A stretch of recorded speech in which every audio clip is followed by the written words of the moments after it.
Engineers and president of the Connecticut chapter. A huge thank you to those of you who nominated someone for the PWC Connecticut Awards, which are Woman of Achievement, Rising Star, Excellence in Mentoring, and Volunteer of the Year.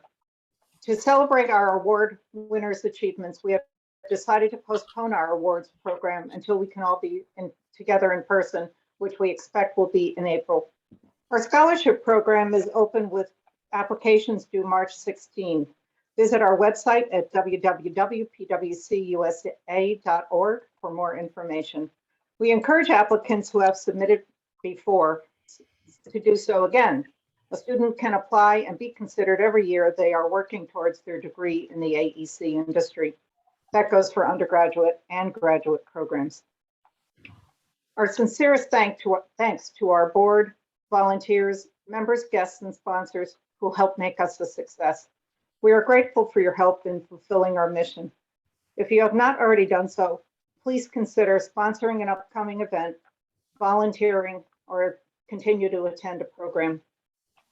Our sponsors this year are the executive sponsors: BVH, Consulting Engineers Society, Services, Haragrotsky, La Rosa Groups, Markham, Turner Construction, Van Zelm Engineers, and Whiting Turner Contracting. Our annual sponsors are VL Companies, Cohn Resnick, de Blasi Associates, Dietz and Company Architects, Flowtech, Gilbane, Hinckley Allen, J. Furyk Photography, O&G Industries, Robinson and Cole, STV, and Wilkinson Wolf Associates. And our foundation sponsors are EDI Landscape, CAP Construction Advocacy Professionals, EDM, Garcia and Milas, K Enterprise, McElroy Deutsch, Robert Benson Photography, Shipman and Goodwin, Wilson Construction. At this point, we'd like to turn it over to Susan to start our event.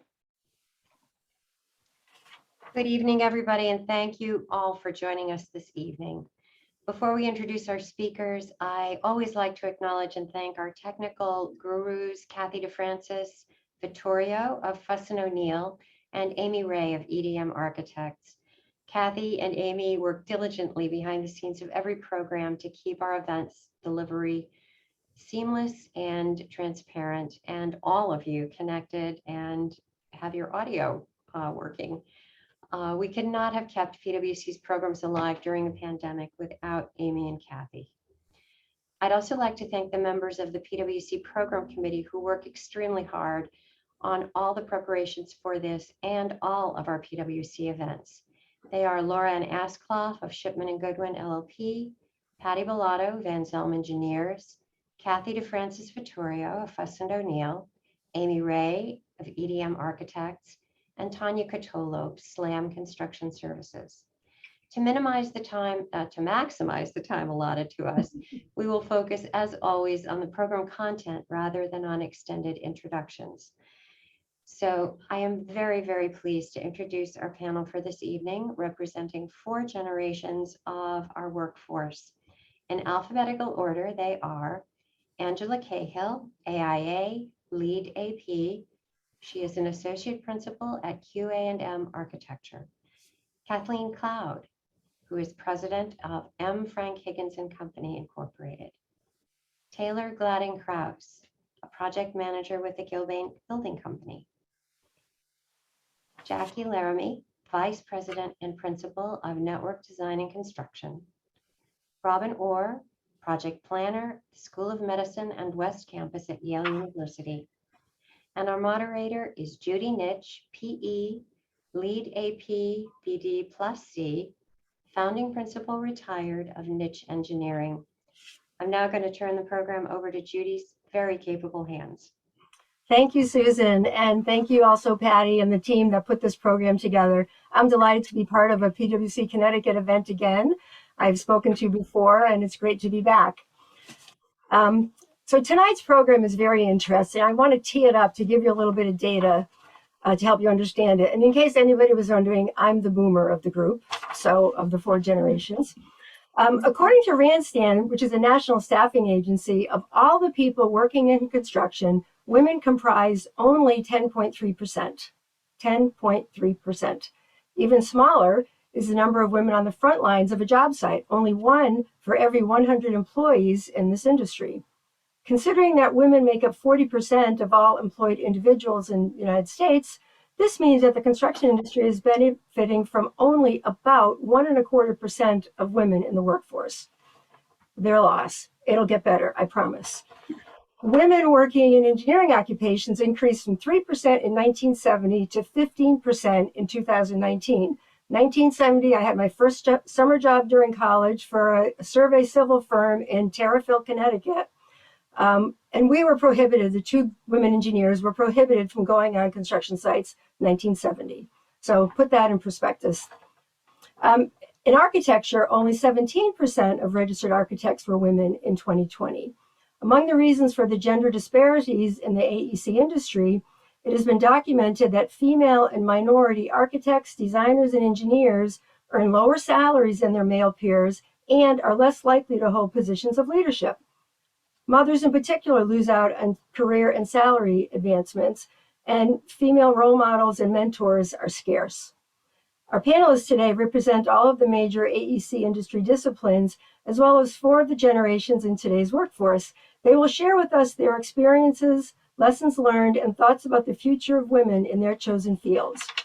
So I have a series of questions, and we'll have certain of the panelists respond. We're not going to have everybody respond to every question because we'd be here till midnight, I think, because they all have such great stories and backgrounds. But the first question is on recruitment and retention, past, present, and future. So there's been an increasing pressure to hire and retain women and minorities in the AEC industry, particularly over the last few years. And I would say in almost every industry, there's been that focus in the last few years. But many firms still struggle to make progress. So we're wondering, what's your company been doing to promote, retain, and recruit more women over the past 2 to 5 years? Are you seeing progress in overcoming gender bias? And are you including more women in the hiring process? With the labor shortage, does your firm have plans to hire more women in construction jobs? That's 4 questions in one, if you weren't counting. And 2 of our panelists are going to respond. First, I'm going to ask Kathy. And so I've got a screen of everybody up here. So Kathy, okay, now I found you. Just remind everybody what you do to start so that they know what your role is and what your industry is, okay? Sure. Thank you. Nice to be here. So I'm Kathy Cloud, and I am the president of M. Frank Higgins. We're a commercial flooring contractor in Berlin, Connecticut. And I've been in this role for a little over 10 years. In the role, and we're a family business, so I work with my husband and son-in-law and nephew and other non-family members too. So that's good. So what are you doing to recruit, promote, retain more women? Are you seeing progress and so forth? So we are seeing progress in this, and I think a lot of it comes with making it making it a goal. I've just been interviewing. We have a general manager of warehousing and logistics position open here at Higgins. And so in the hiring process that I've been doing and vetting candidates, so I want to make sure I'm looking at a diverse group of candidates. I'm not going to lie. It's not easy, right? It's not easy. I did interview in person. I called a woman yesterday. She was part, and I'm also very authentic. If she didn't fit the bill and make it to the in-person interview, just because she's a woman, I'm not going to do that. Like I'm very authentic on things. They have to be qualified. And I think I'm probably maybe not of the same mind of a lot of people where I don't like all the buzzwords and all the things. It has to be, you have to give the opportunity, be willing to give the opportunity to a diverse group, because that's what I think makes us all better in our work environment. But it has to be, authentic. It can't just be, because they're this, I'm going to, So I think we open it up, give everyone opportunities. For the install side of our business, for the installation crew that we hire, I do seek out, we have a very diverse install, 35% minorities of our installation crew. But I'll be honest, very, very little women. I have one woman right now that's working on a job for me in installation, and she's working out well. But I'll tell you, I've had women who have not worked out well. Flooring is a tough job to install flooring. I think for women be on their knees, they'd much rather do drywall and other things like that. And I think Taylor can probably, and Jackie can probably understand that a little bit as well. So I'm always asking, I'm always trying to get, role models. And the guys are like so thrilled with this young lady that's on one of the job sites now. So that I think is thrilled. Like they're happy that she's doing, a good job, and they won't complain to me ever. If anyone, if someone was doing a horrible job and I had to go on site and finally I had to get rid of her because they were being so nice and polite. So I think we have to be really authentic in this process, but give the opportunities where they are. Yeah, and I totally agree. I mean, nobody wants to have somebody that isn't qualified sitting next to them or working next to them on a job site and not be able to do the job. I mean, that's not good for anybody. Mm-hmm. Jackie, you had a perspective on this one as well. You want to share that with us, please? Sure. So NDC, we're a commercial general contracting construction management firm, and we're based out of Plainville. And half of our staff are women. So we have a female controller, a female bookkeeper, a female HR person, a female senior project manager, and project engineer. I was a superintendent for a number of years, so I worked on the job and ran our field projects, and then moved into the office. So we don't have a female super anymore. But I haven't actually experienced biases of being a female in this industry. So I can't speak to that part of the question because I haven't experienced it. All the men that I've crossed paths with have been very supportive, very open-minded, willing to teach me, not saying that the day one I got on a job site and they got it, but once they saw that I was there to work, there was never an issue. And so how we structure our company is we want it to be accessible for everybody. So I find that with the next generation, male or female, a lot of the needs are the same. They want flexible time. They want to be involved with their kids. They want to have the ability to work from home.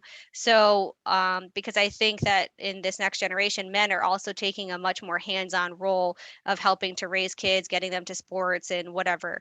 So I think that but that's what I see in my work environment. I work with men who go home and cook dinner and they take care of things at their home. So I think our industry as a whole, with the labor shortage, I think over the next couple of years, there's going to be 500,000 available jobs, from the trades to, people actually managing the project. So, I'm really focused on just getting people into the industry, male or female.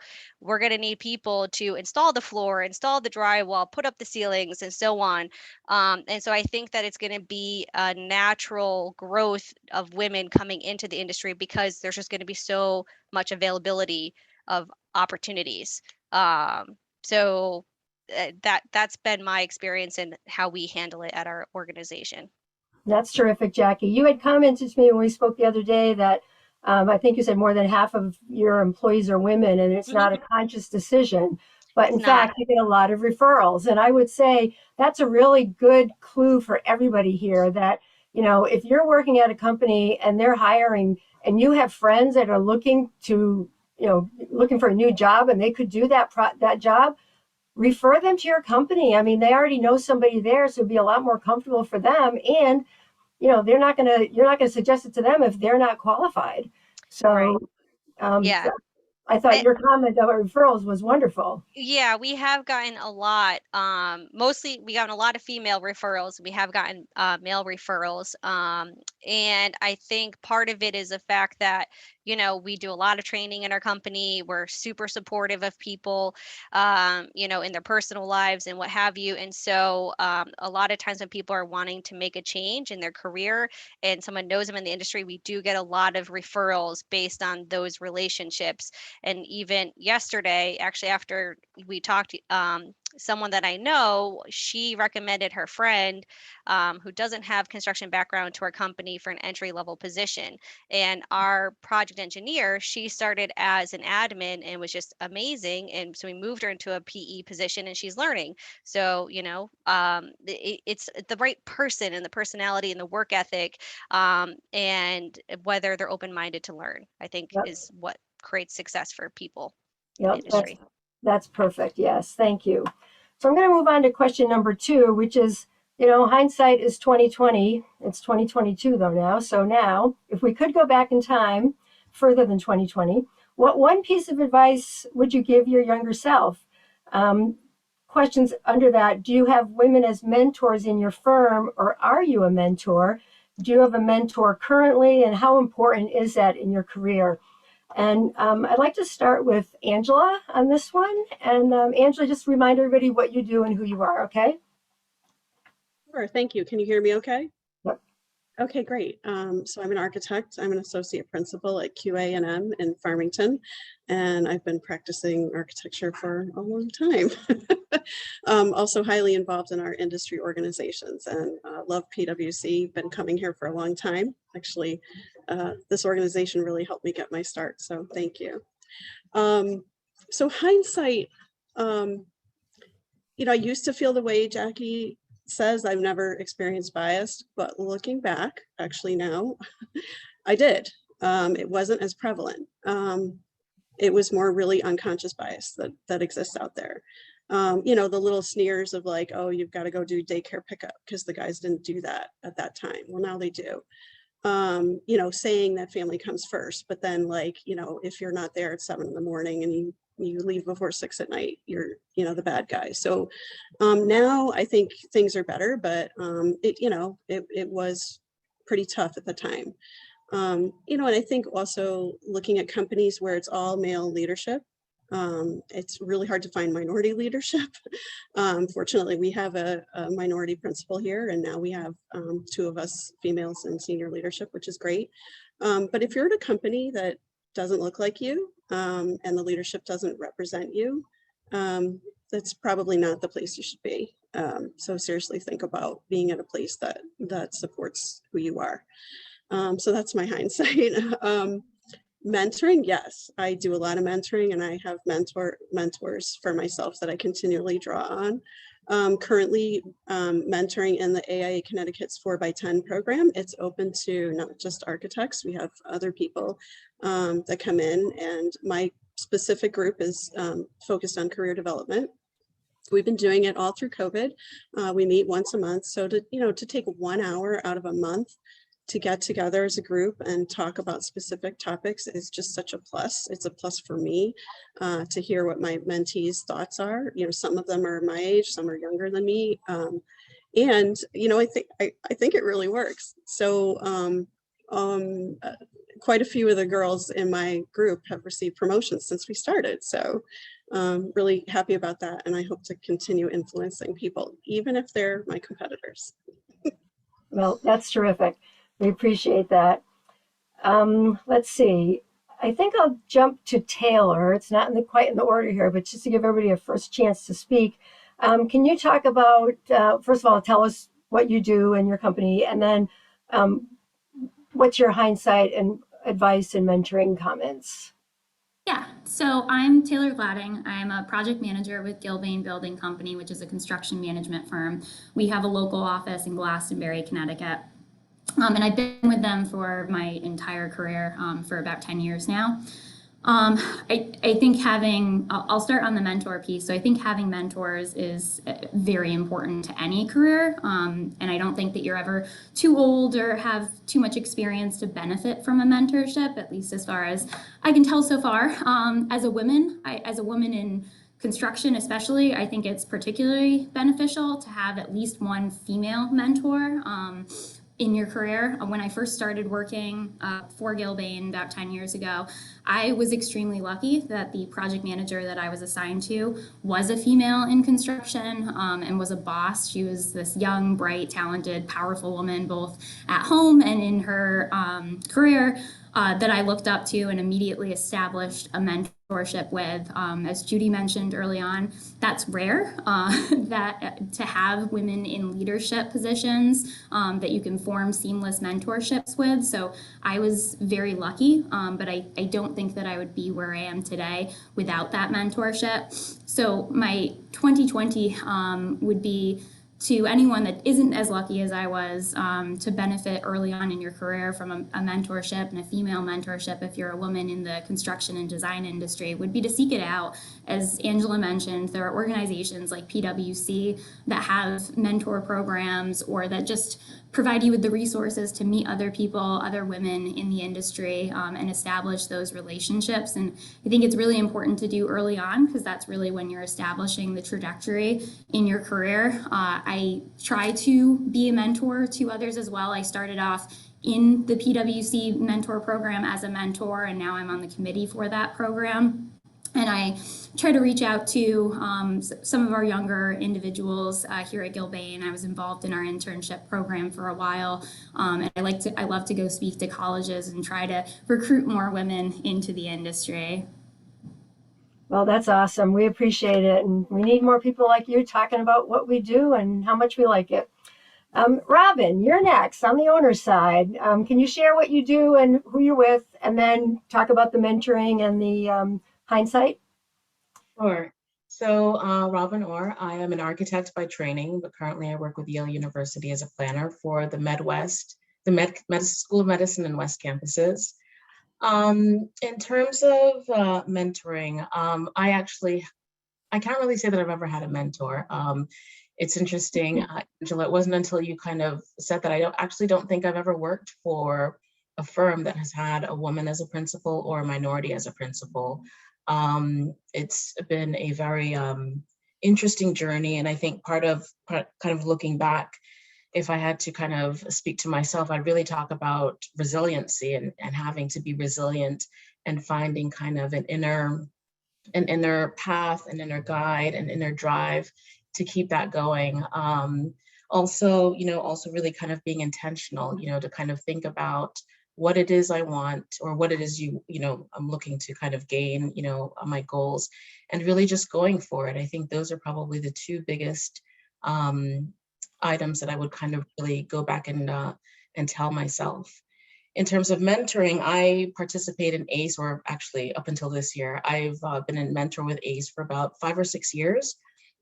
And that has really brought me quite a bit of joy, not only to connect with high school students who are exploring architecture, engineering, and construction, but giving them insight, working through projects, and really just seeing them grow and develop in their own skills and even just kind of getting to know themselves. There are 2 students in particular that I really think of. One who was a young woman, really kind of determined and strong in kind of her belief, and she went on to architecture school, and that was great to see because she came in loving architecture, she left loving architecture, learning more, growing, and that was really wonderful to see that experience. There was another young man who came in, was a fabulous illustrator. We kind of opened his eyes to, some of the other kind of how he could become an architectural illustrator and some other skills. And in the end, he decided that ACE or, the AEC industry wasn't for him. But it was just wonderful kind of exploring with them, opening their eyes, showing them all the different facets of our industry. Really kind of brings a lot of joy to me because it's wonderful to kind of, pass that on to others and provide opportunity to young people. Absolutely. Yeah, it really warms your heart when you see someone going into a field because you help get them smart about it. So, and that's good for all of us, for our future employees. So now, Kathy, I'm going to come back to you now that everybody's had a chance to say something. Your second time around here. Hindsight in 2020, can you talk about mentoring for yourself? Yes, for hindsight, and I would for myself, and I think for a lot of women in particular, is confidence building. I do think that women as a group, we kind of lack a little bit natural confidence. So things that take you out of your comfort zone when you're young, and you can go to those, those situations, those meetings, you might not know what you want, and try to build up as much confidence as you can, because it does seem to come, I think, a little more naturally to guys. So I think that's one thing I wish that I was able to do. And the mentoring thing, I am a mentor. I mentor students at University of Hartford and at University of New Haven, and one of their marketing programs. We do like a mock. They help. I'm their client, if you will, and they do a whole semester program. So that's been really great, just to see, like Robynne was saying, it's so nice to see, you know, they're so excited to work on a project with you and to present their ideas and get feedback, and it's just really heartwarming, and it's such a, you know, there's always a diverse group in the classroom. So I think mentoring is so important. I've been very fortunate. I've always been in a kind of a male kind of dominated environment. And so, because I taught high school physics for 26 years before coming in here.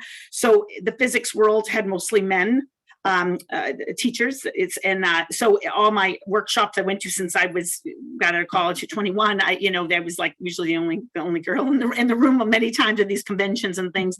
And then slowly, but you got to see the evolution of that. And I like what, Jackie was saying, and Taylor, about, I do see a lot of positive changes. And I think Robynne and both Angela alluded to it too now, where it's so much more acceptable to have more diversity. And the roles of men have also changed, that they are more, I think it might have been Jackie that was saying, they have more caring of the family and have more, like, cooking dinner and where those traditionally were not. I know that, that sounds kind of, but traditionally that were not held. So I think a lot of the mentors, I've always had men mentors in my field, but that I always made sure that to have, I think, a woman mentor if it's possible. And I was lucky enough to have that as well. The chemistry teacher who, she was a little bit older than me, and she just really took me under her wing. And then it's been, something that I feel now I can give back to the women on my staff here, and or not just the women, men too. Although, we hire a lot of kids out of college, and it's just great. I think mentorship is so important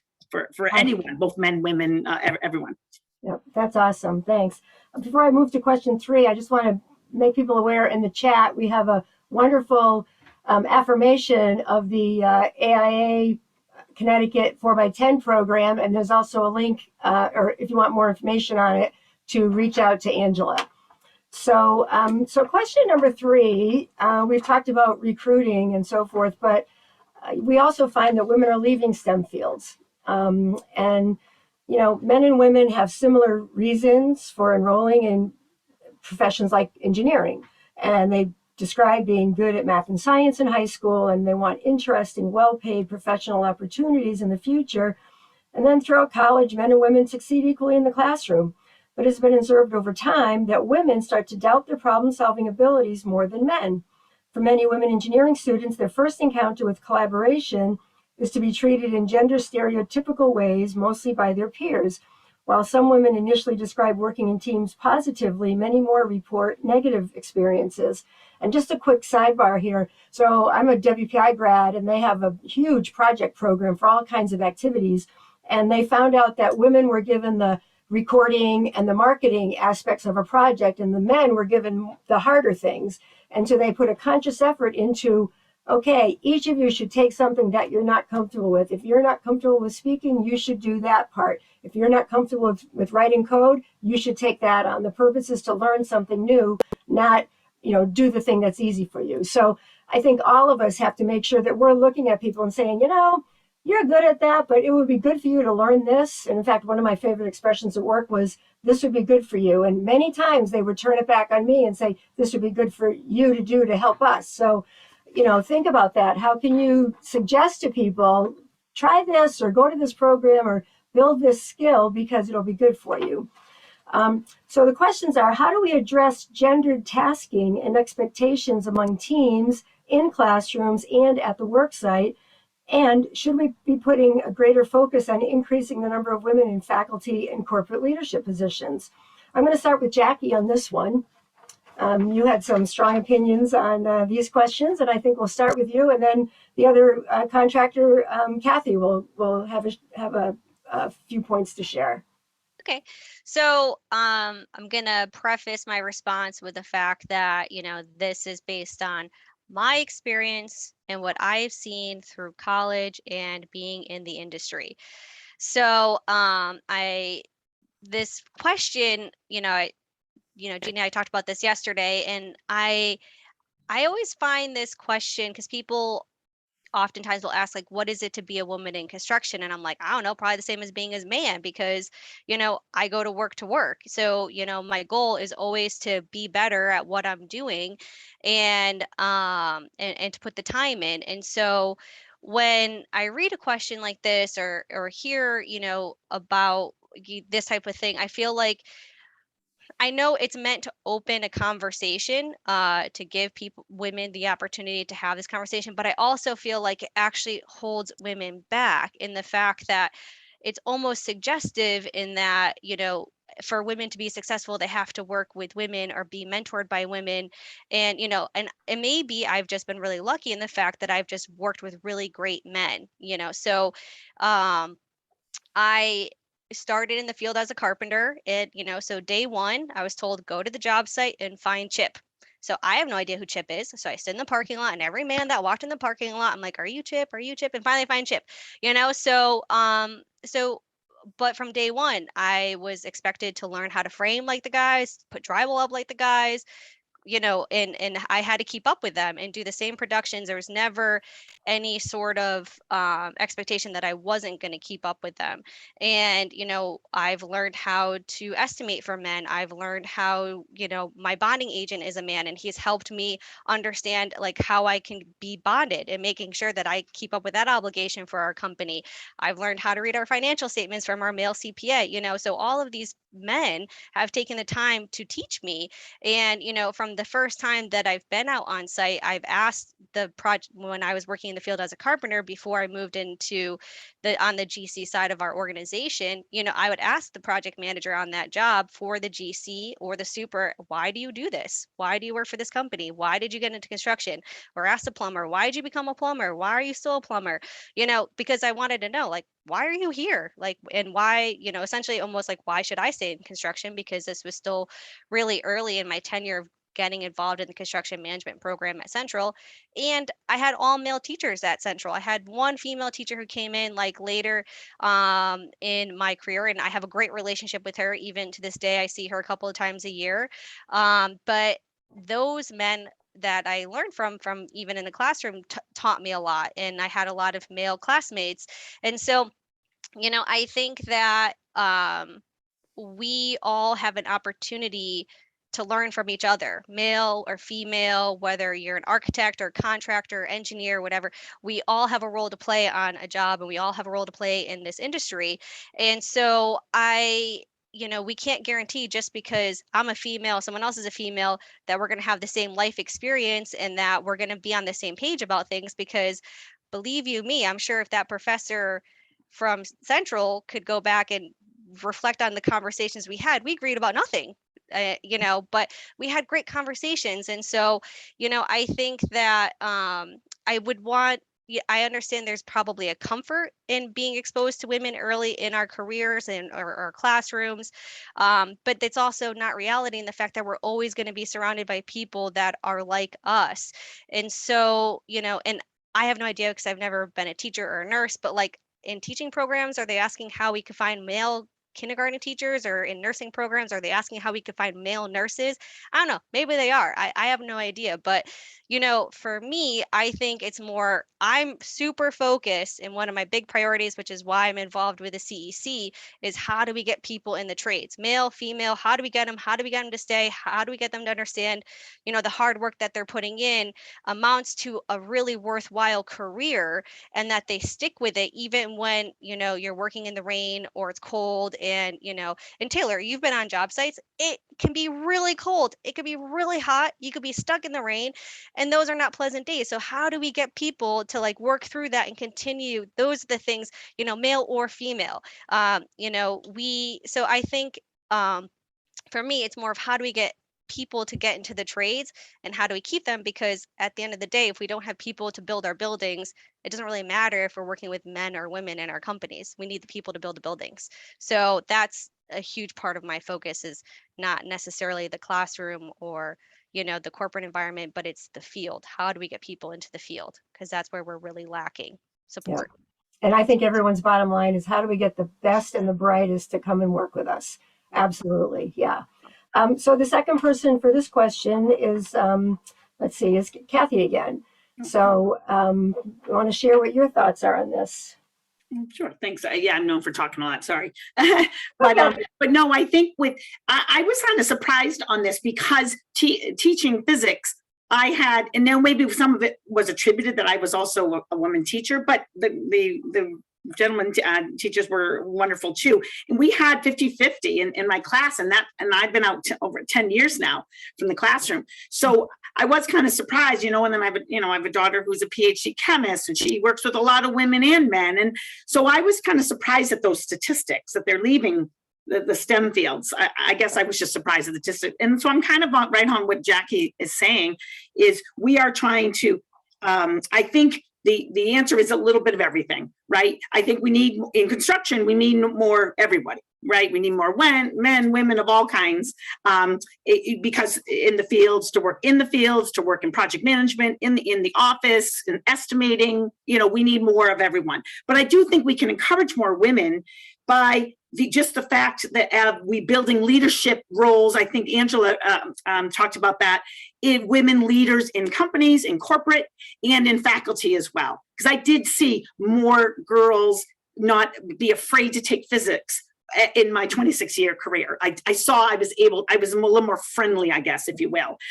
Still geeky, but a little more friendly. And so I think, I do think that is part of it. But we want to encourage everyone, both male and female. But I think to help women with STEM, I think it's going to be helpful as things, and I think they're getting there, but as they're progressing with women in leadership roles in corporate and in the faculty of universities. When we spoke the other day, you also talked about having people go in with realistic expectations that you can do certain things at different times in your life. Like, I couldn't have done, I've said this for years, I couldn't have done what I did in my career if I had a family, that I was also in charge of at home. I just couldn't do it. My husband and I had kids. So, I do think work-life balance has to be in the discussion. And sometimes that's not very popular, especially with certain groups, they think I'm selling out, I'm like, well, no, I think sometimes women get sold a bill of goods that you can do it all perfectly beautifully. And that is wrong. I think it's wrong. For me, it's certainly wrong. I loved my teaching career. I loved it. But I also loved it was such a great job to have raising 3 children. It was fantastic. And then it was the right time to retire and help come in the company and grow the business. That's what my husband needed help with, processes in place and grow the business. And I kind of demoted him and took over as president. But other than that, I had to work hard and prove myself, because a lot of people yeah, of course, that's why. It was hard to prove myself that I deserve to be the leader of this company. And that did that, and we lead together. My husband and I do lead together and the president, but it was, that took some, I had to work hard to make sure that I worked hard to, know everything about the business. But I do think that can help, but we need to talk about what are your expectations? What is your work-life balance? What are you willing? Maybe later on you want to do something different. I do think there has to be in the mix that we have to be, I guess, and maybe women are leaving some of these positions because of work-life balance. I don't know. I know COVID though did throw a wrench into that, and a lot of people reassessed their work-life balance situation. So I do think that is a conversation that women need to have, men need to have it too. What is your work-life balance? What are you willing to do? And how is that, help you with your families? And at what time, maybe a different thing in your life. Now I have a lot of time, but I work, 70 hours a week. I don't know how I would raise a child working 60 to 70 hours a week. Mm-hmm. But so I'm waiting to not work that much, but eventually I'll get there. I can relate to that. I wanted to share a quick story that if you know Gina Davis, the actress, she has a foundation which is to help girls think about what other careers there might be for them and to look at equity. And her phrase is, if she can see it, she can be it. And one of the things she did was they looked at all of the children's movies that are out there. And they just looked at roles for men and women, and a girl watching Frozen, like, okay, so you're not going to have frozen things come out of your fingertips maybe, but if you were just looking at the view of the group of the townspeople in that town square in front of the castle, Would you believe me if I said to you that 2/3 of them were men, that women, it wasn't even 50-50 in that? You know, that wasn't on purpose, but once she did that analysis and brought it to the attention of the animators and the movie producers and directors and all that, all of a sudden they're paying attention to these types of things because, you know, a girl knows what a doctor is because they go to the doctor. They know what a lawyer is because they see them on TV, but they don't know, what does a flooring person do? What does a architect do? What does a contractor do? And because they don't usually see them. So it's really important for you to be out there and showing people what you can do, because you may have seen the statistics since CSI became a hit TV show, many types of shows now. More girls are going in to become CSIs. They're studying that in college. It's become the hot field because, again, if she can see it, she can be it. So we're going to move on now to question 4, which is about women in architecture and looking at some economic and social inequities. So women make up about 18% of practicing architects, but account for about 42% of architecture graduates. 18% of practicing architects, 42% of architecture graduates. What's happening to the rest? So according to the AIA's 2016 Diversity in the Profession of Architecture report, the Institute's in-depth survey found that more than 2/3 of women respondents believe that gender equity is lacking in their field, specifically in issues related to job and flexibility, work-life balance, salary, and leadership opportunities that deterred them from starting a family. So I have to say, you know, I don't know if there's any men architecture firm principals on this call, but this should be required listening, I think, for them.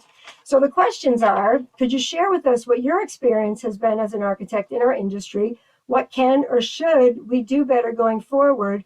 And are you hopeful for the future? So this is obviously for both Angela and Robynne. So let's go to you, Angela, and hear what you have to say about it.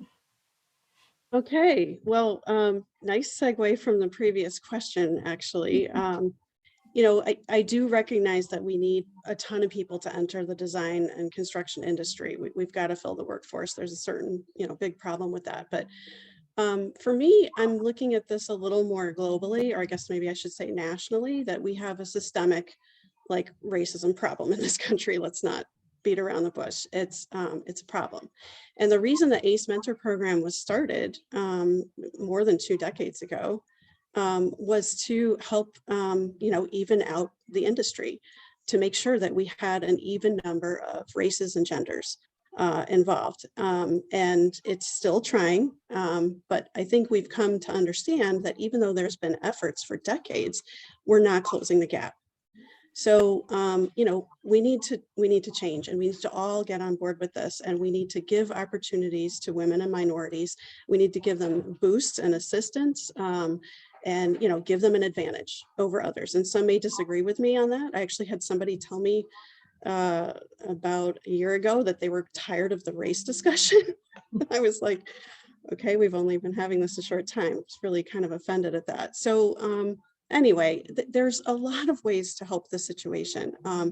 There's a new organization that was just founded in Connecticut. It's a chapter of a national organization called NOMA CT, so the National Organization of Minority Architects. You don't need to be an architect to join, and by minority architects, that also includes females.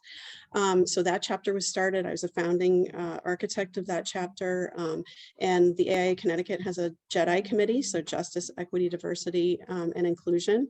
And both of those groups have enormous amount of resources that can help you as an individual correct the situation, right? And also help your firm. You can bring resources to your firm to be able to correct the situation. I just strongly believe we all have a commitment and need to do this. So I want to point out, just as an example, so there was 13 or 14 architecture firms that joined what was called the JEDI Challenge in 2021. That was our inaugural year. We're going to be rolling out another JEDI Challenge for 2022, and I believe we're going to open it up to beyond architecture firms. By we, I mean the AIA Connecticut JEDI Committee. So all of those firms received an award for participating in the challenge, and those firms did certain actions as a firm to help increase diversity, not only at their own company, but beyond in their communities, like mentoring and things. But one firm really stood out, and that was Hoffman Architects. They really, really exceeded our expectations. So in the final survey, they brought out a list of what they had done as a company, and it just blew me away. So first of all, they formed a committee and surveyed their entire staff about bias and what was going on. They started a blog. They started a book club having to do with diversity and inclusion. They joined the ACE Mentor program. They conducted in-house training on bias and unconscious bias. They joined other challenges beyond the AI Connecticut challenge. And then these other two, it makes me choke. They started a scholarship fund for minorities, and they started a student loan repayment program, right? For minorities and females. I just, we need this stuff to happen, and we need to happen on a greater level. So that's my answer. Thank you so much for sharing that. I'm going to actually reach out to you to get that information for one of the boards I'm on, because I think they would be interested in it.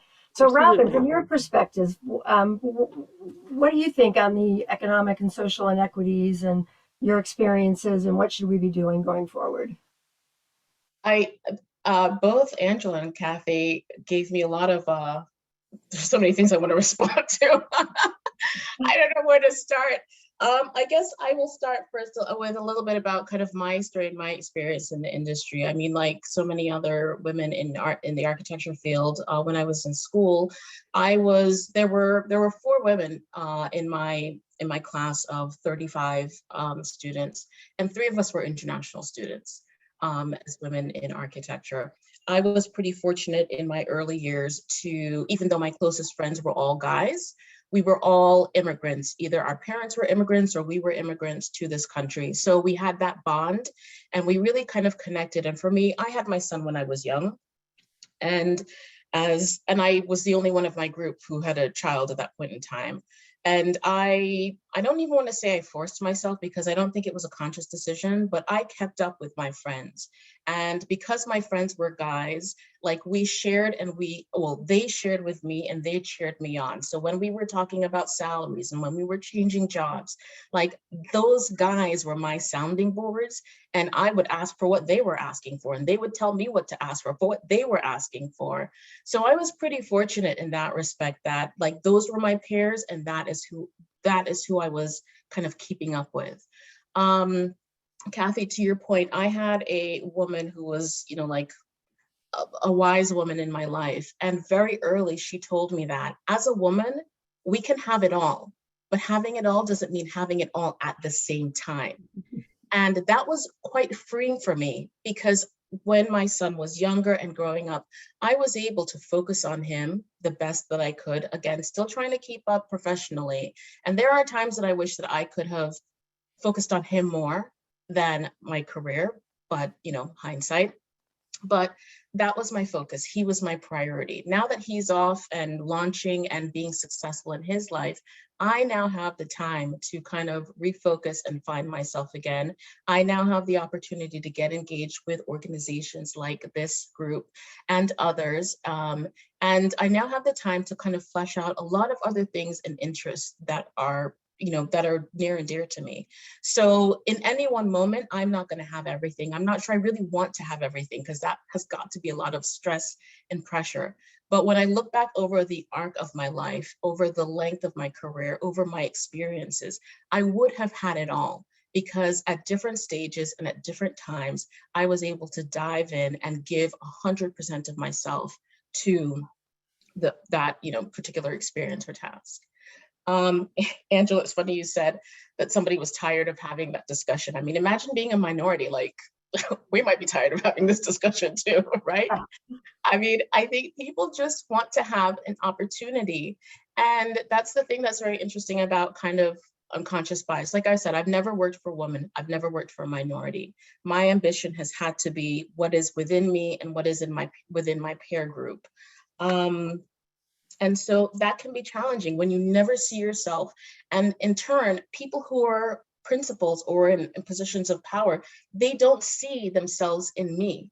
And so it has been lonely, wonderful people, kind, opening, welcoming, have shown me, have given me lots of insight and have allowed me to grow in my career. But there's a bit of a detachment because they don't see themselves in you. They don't see their daughter. They don't see their sister. They don't see their mother in you. And so kind of, when it comes time to kind of go to bat or to open up and say, I think that person would be a great candidate, you're not really top of mind. Again, it's not out of malice.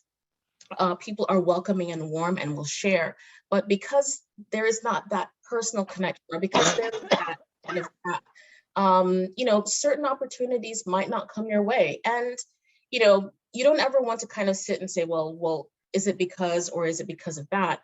Because I think lots of people are qualified. Lots of people deserve opportunities. And we should be happy for our peers when others do have that opportunity. But sometimes, because there is that bit of a disconnect, you do kind of wonder if opportunities for advancements and career advancements or positions are not given because that connection is just not there. I guess for me, I always have hope for the future. And I think a lot of what we're seeing, particularly with men becoming more involved with family and, looking for paternity leave so that they can spend time with raising families and looking for work-life balance, that is absolutely wonderful. And I think that is a benefit to women in this field. So I always have hope for the future. And I think things will get better for the next generation coming behind us. That's good to hear. I want to share something about I'm an outside director on the board of an engineering firm based in Philadelphia, and they have a new DEI committee. And the first thing that the person from the firm did was do an analysis of all of their statistics. And I would say each of you may want to do this at your firms or your organizations.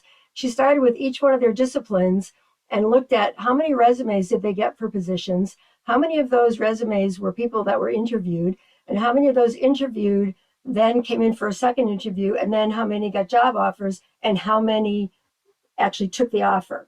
And they broke that down, women and minorities versus men. And what they were trying to identify was, is there unconscious bias on the part of the hiring side, or where are we falling down on, like if we're getting a lot of resumes from, say, minority women for these roles, but we're not hiring them, like what's the problem?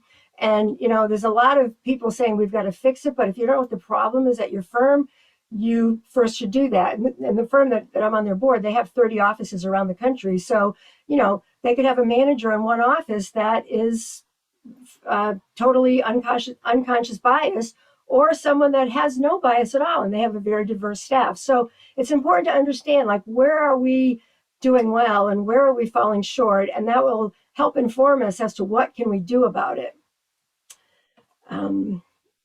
Let's see. So I'm going to go to the next question now, and just talk about in general about women's strengths. So there have been many books and studies that have delved into the general personality and character differences between men and women. What do you believe the most significant of these characteristics are?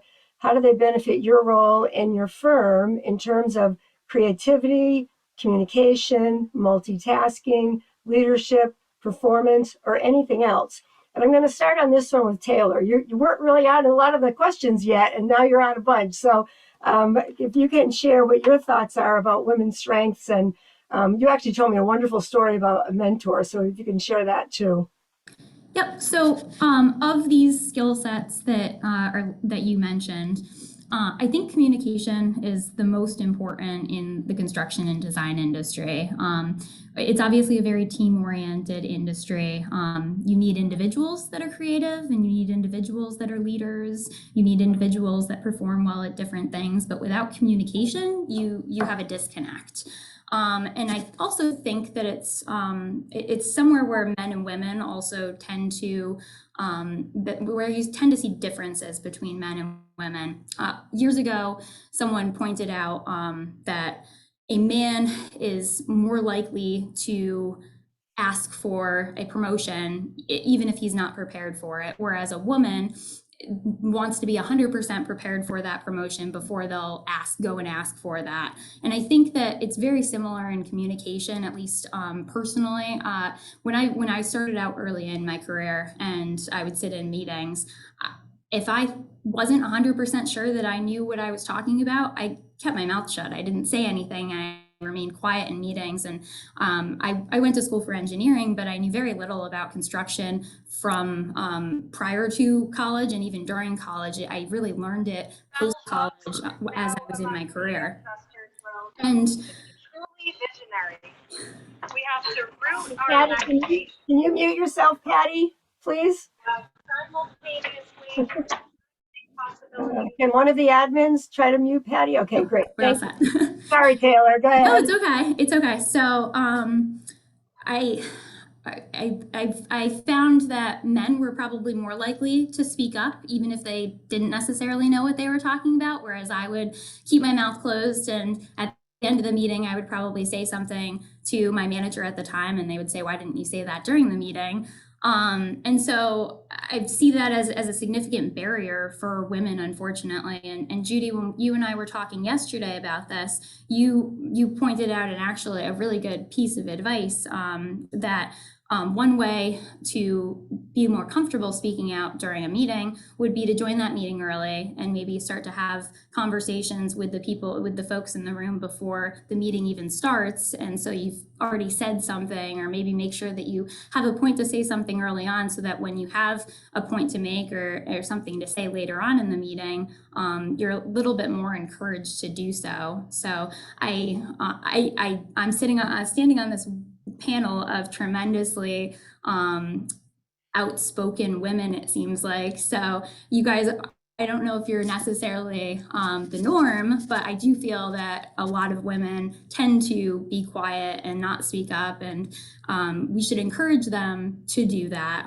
both male and females, to, when they do say something. Another point is that sometimes women will say something and it's a good point and it gets ignored. And then when a man says the same point, all of a sudden it's a great idea.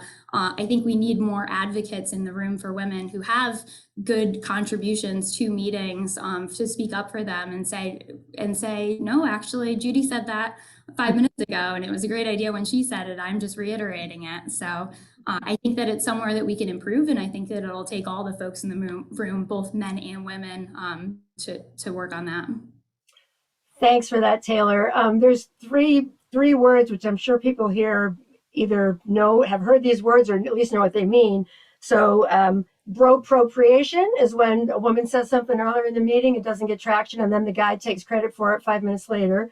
Or there's mansplaining, where the man is trying to explain to you, well, Kathy, this is how you put flooring in. And it's like, hello, I know what I'm doing, but mansplaining. And the third one is man-interruptions. You're in a meeting and men will interrupt. And it's part of our general society. It's not that we're special in the AEC industry. There's a study of the Supreme Court justices looking at Sandra Day O'Connor and then at Ruth Bader Ginsburg. They are interrupted 3 or 4 times more than any other justice on the Supreme Court, not only by the lawyers arguing in front of them, but by fellow justices. And I'm a firm believer, if you don't know what the story is, you can't fix it. And so now that research has been done, and if anybody wants the article, I'll be happy to send them to you. Just email me. What I've said to people, like, take this article and give it to somebody that's doing man-interruptions, because they need to realize that they're doing it. Because again, I don't think they're doing it to put you down. It's just accepted in our society today, and it shouldn't be. So sorry for that little sidebar. Let's see. Kathy, I think you were the other one for this question as well.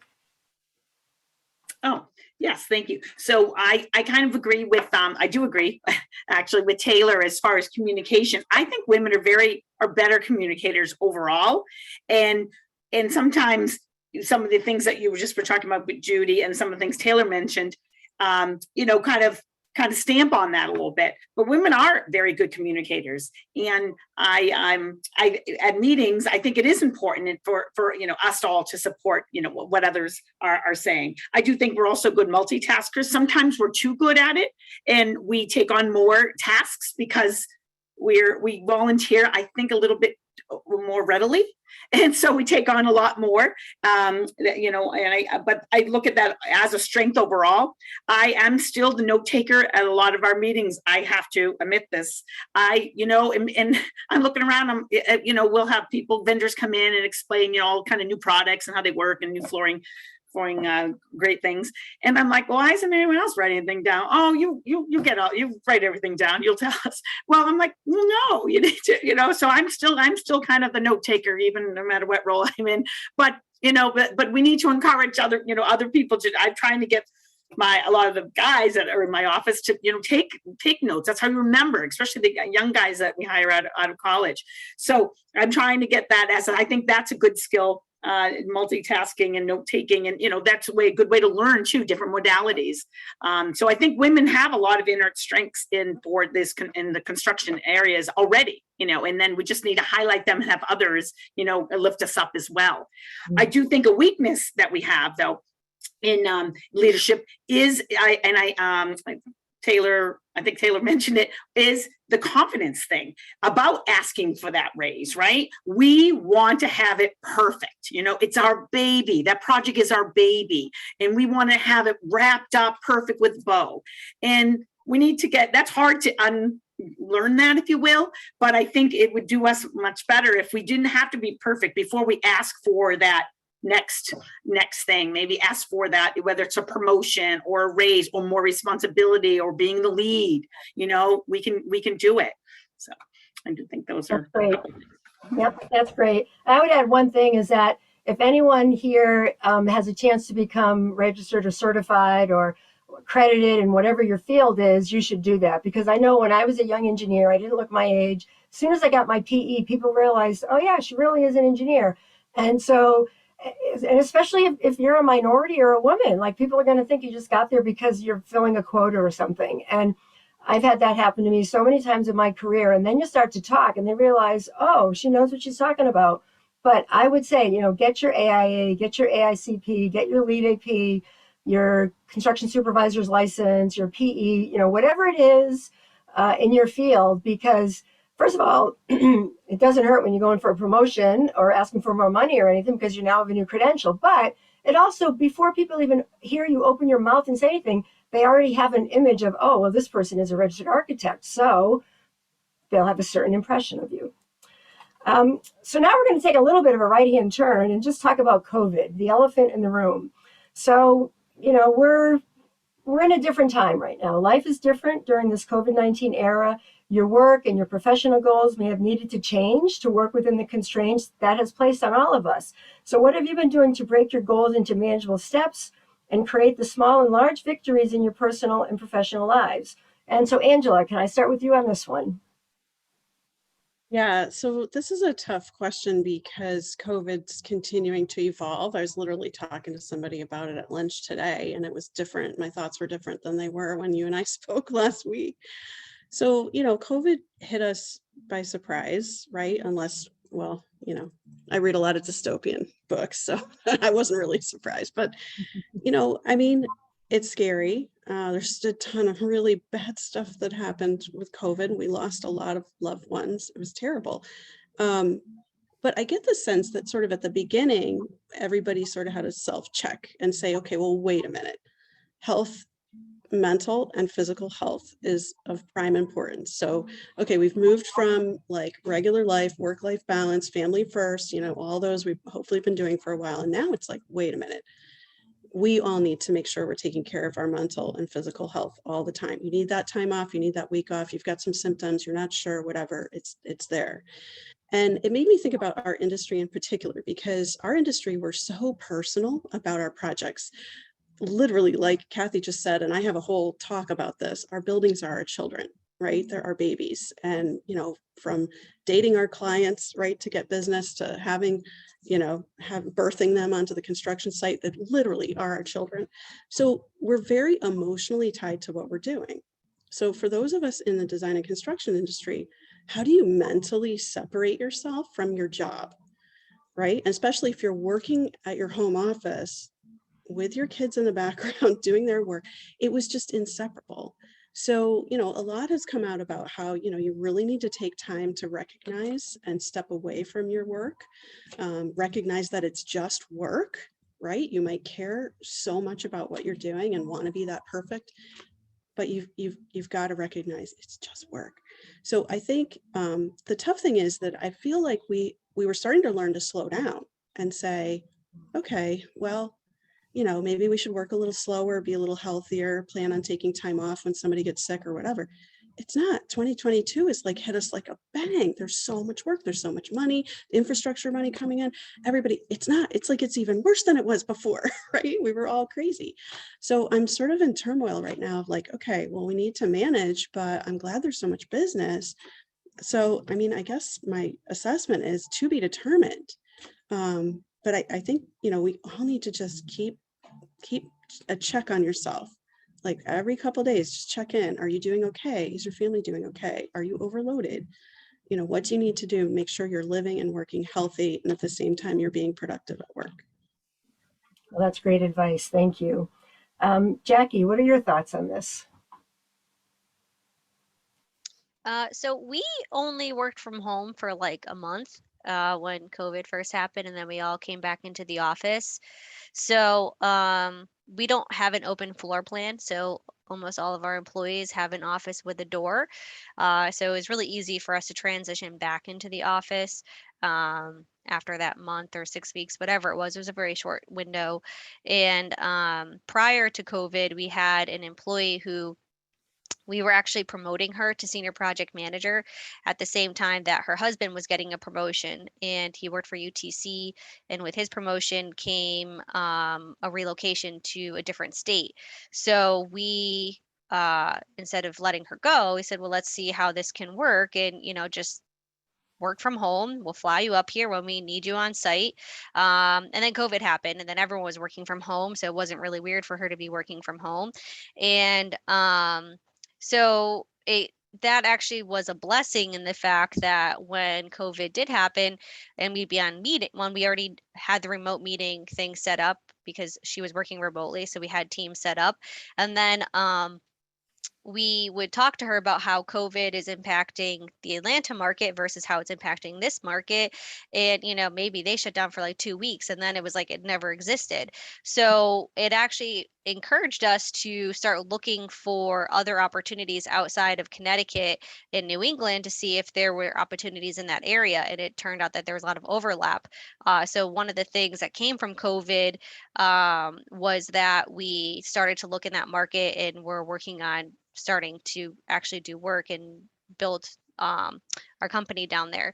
So, but our company as a whole, whether we're in a pandemic or not in a pandemic, we all really like to celebrate together. So whether it's a milestone that we want a job that we have been working really hard on, or someone gets married or has a baby or whatever, we're all in to celebrate with each other and to be in each other's lives in whatever capacity we can.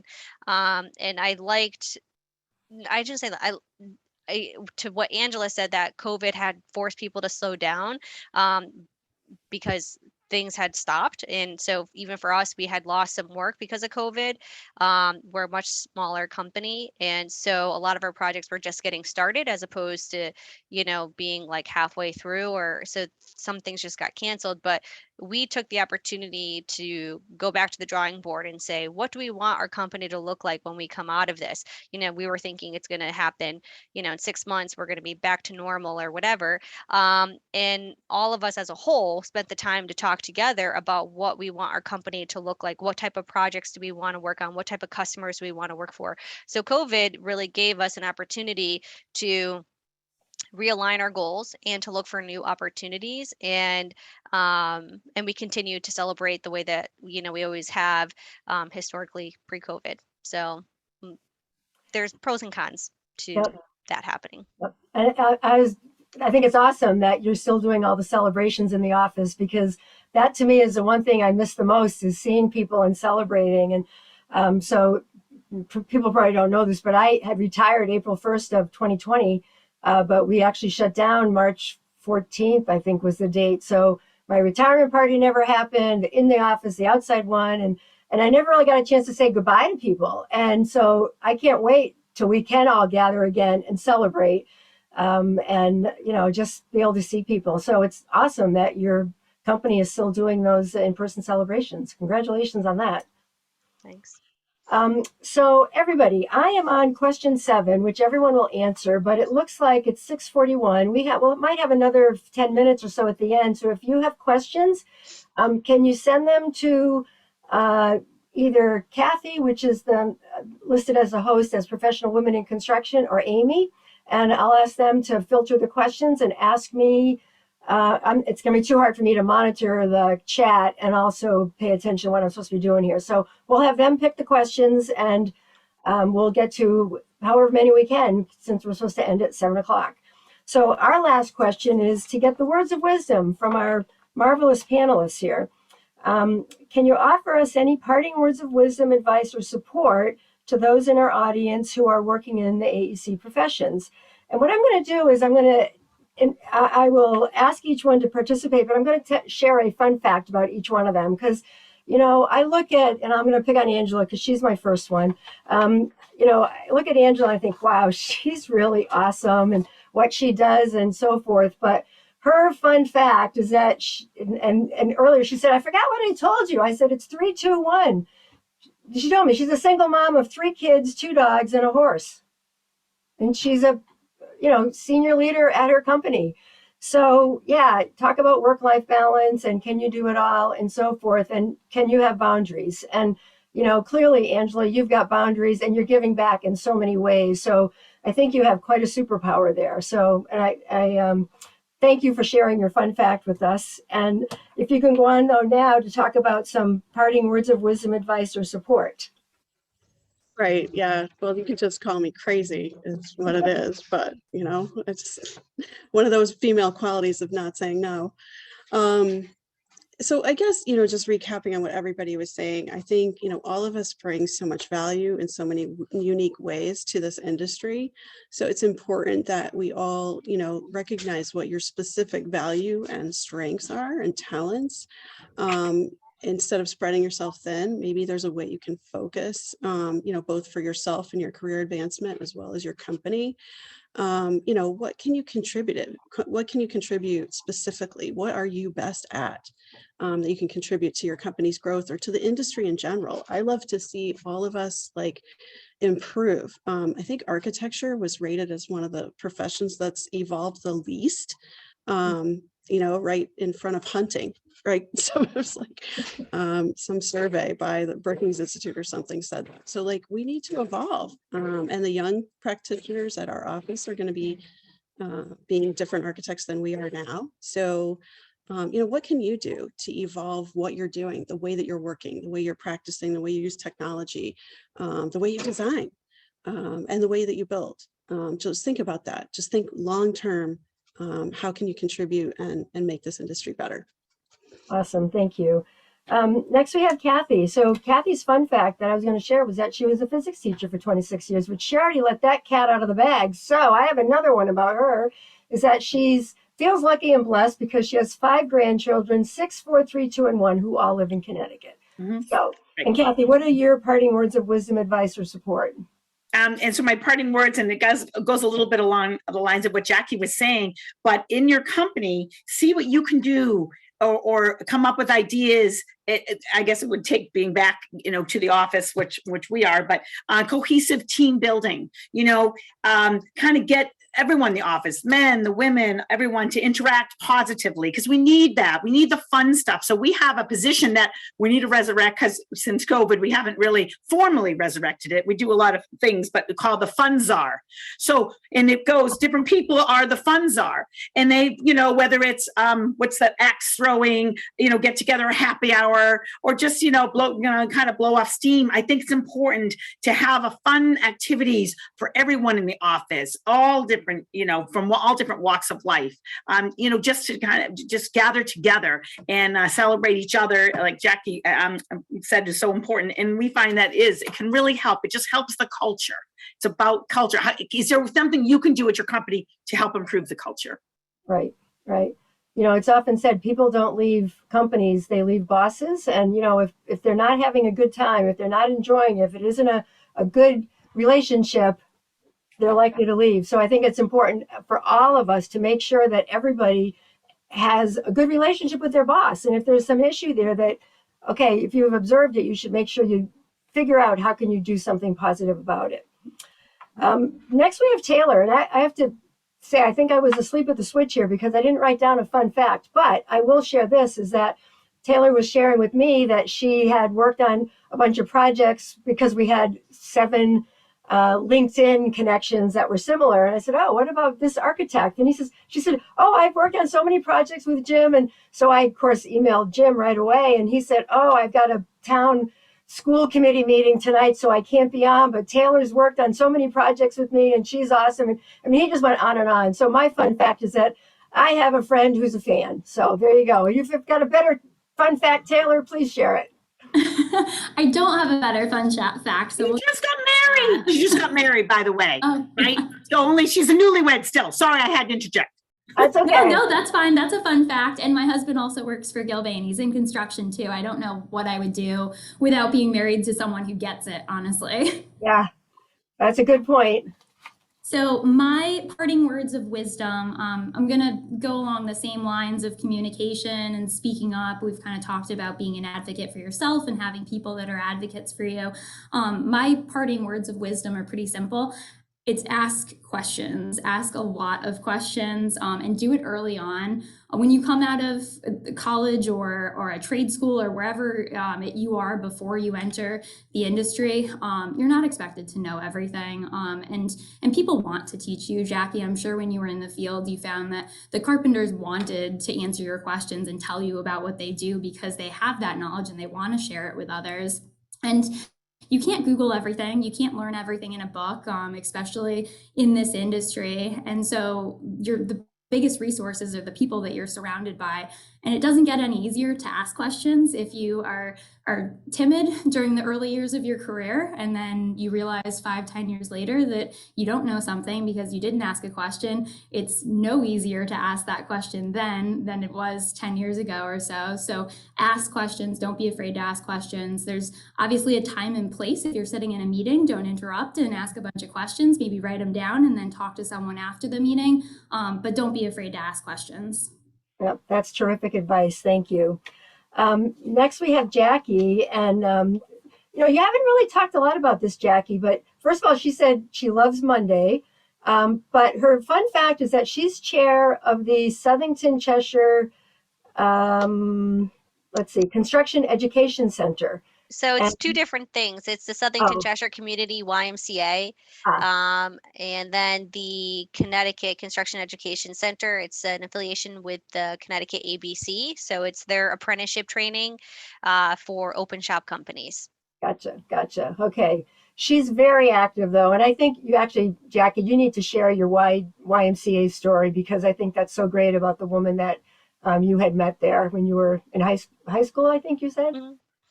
Yeah, so when I was in high school, I was on the board for the same YMCA as the teen rep. And at that time, they were putting an addition on their building and building a learning center for their childcare programs across the street. And Melissa Sheffy, who is on this call, she was on the board with me. And so I would sit next to her at meetings and she'd be like, where are you going to school? What are you doing? And, she had kids in high school and she introduced me to the idea of construction. And at first I had no interest. I had many different other life plans. I thought I'd be an architect or an anthropologist, or I'd work at the Y, or, and I explored all those things. And then when I decided that I wanted to work with people, learn something new, and have a job I could do anywhere, construction kind of fit that mold. And that's how I ended up in the program, because I met with the advisor and I said, those are 3 things I want for my life. And I was like, can construction do that? And he goes, sure. So sign me up. And then I didn't know what I was doing. But my words of wisdom come, from that experience. If you go to work, you're going to be successful. You got to put the time in and you got to put the effort in. It doesn't happen overnight. You're not going to learn everything overnight. It's work. work is work, and you can make it fun, you know, because if you like learning and you like having those experiences, good and bad, you'll be successful. So regardless if it's construction, architecture, engineering, any industry, you got to go to work and you'll be successful. That's terrific advice. Thanks, Jackie. So Robynne, so she has a great fun fact. If you're listening to a commercial coming up, some national commercial, and you say, boy, that voice sounds familiar, it might be Robynne, because she is a voiceover talent. She told me she just signed something for a national commercial for some corporate organization or something. I'm not quite sure what it is. She didn't tell me. But if you hear her voice on TV, you say, ha, I knew her when. So Robynne, what do you have for advice for our audience? So I think, there's clearly a theme developing here, but I would say be your own advocate. And I think as a woman, particularly when we're negotiating, whether it's salary or a position or an opportunity, silence can be your friend. State your position confidently and then be silent and let it sit. You don't have to fill the space. Just kind of, sit in that power of the silence and then let the reaction happen. So I would say be your own advocate. Again, with the confidence. I know, I've been in this industry for 20 something years. There's a lot that I know. There's stuff that I don't know too, and I'm okay with that. And I feel comfortable and confident asking a question because I know a lot of stuff, but that's okay if I don't know this particular item. So, be confident. Again, piggybacking on Taylor, be curious, and Jackie, be curious, learn more. That's one of the wonderful things about our industry is that there's always something to learn. And I would say yes to opportunities, especially opportunities that maybe push you out of your comfort zone or unexpected. I mean, be open to things, say yes. That's awesome advice. So thank you, everybody. The panelists are just awesome. I feel blessed that I had a chance to talk to each one of them one-on-one over the last week and just get to know some wonderful women in our profession.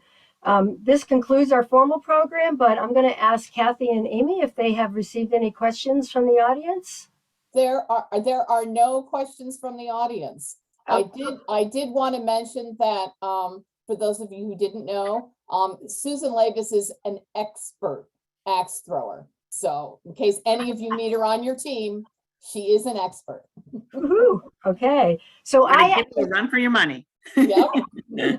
I had a direct question, which is someone just asked me to repeat the statistics about percentages, that women make up 18% of practicing architects, but they account for about 42% of architecture graduates.